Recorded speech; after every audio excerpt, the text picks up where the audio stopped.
Alors, dites-moi, vous avez remis la deuxième partie de votre rapport sur les déchets à notre ministre Ségolène Royal. Un travail vraiment nécessaire dans le cadre environnemental? C'est pas seulement nécessaire, c'est un travail fondamental et indispensable. Il faut peut-être expliquer ce que c'est que l'économie circulaire. Vous savez, nous sommes dans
pour nos pays. Quelle suite le gouvernement peut donner à un tel rapport? C'est ça qui est intéressant, en fait. Oui, c'est une très bonne question. Le gouvernement a eu ces deux rapports qui contiennent au total 42 propositions.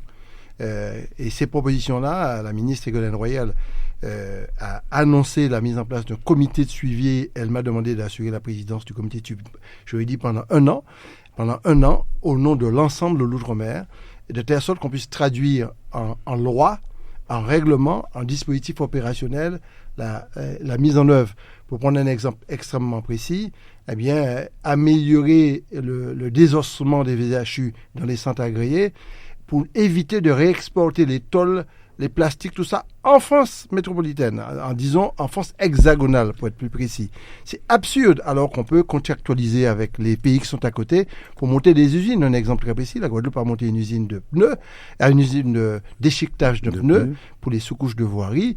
C'est très bien qu'on puisse exporter vers la Guadeloupe nos pneus et que pour les plastiques, la Guadeloupe puisse exporter ses bouteilles vers nous. Ce n'est pas possible aujourd'hui, réglementairement et financièrement. Ça, il faut rendre ça possible. Dans le cadre de l'économie bleue, on développe le nombre de places pour les bateaux de plaisance, oui. Mais les bateaux de plaisance ont une fin de vie.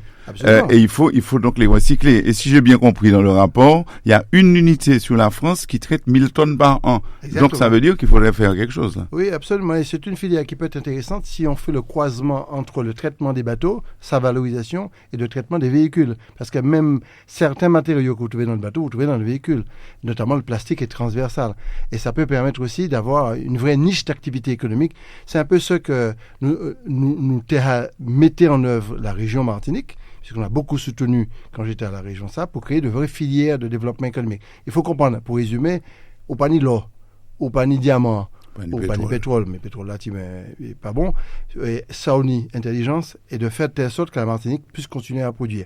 Et c'est une filière qui crée beaucoup d'emplois. Et nous faisons une expérience déjà à Fort-de-France, comment t'es Fort-de-France, on crée des boutiques foyales. C'est les vêtements que les gens déposent à la rue François Argot. Il y a actuellement 27 salariés depuis près de 10 ans qui travaillent. Et ils retraitent les vêtements et ils recommercialisent à des prix très bas. Ça s'appelle l'économie de la solidarité, l'économie circulaire.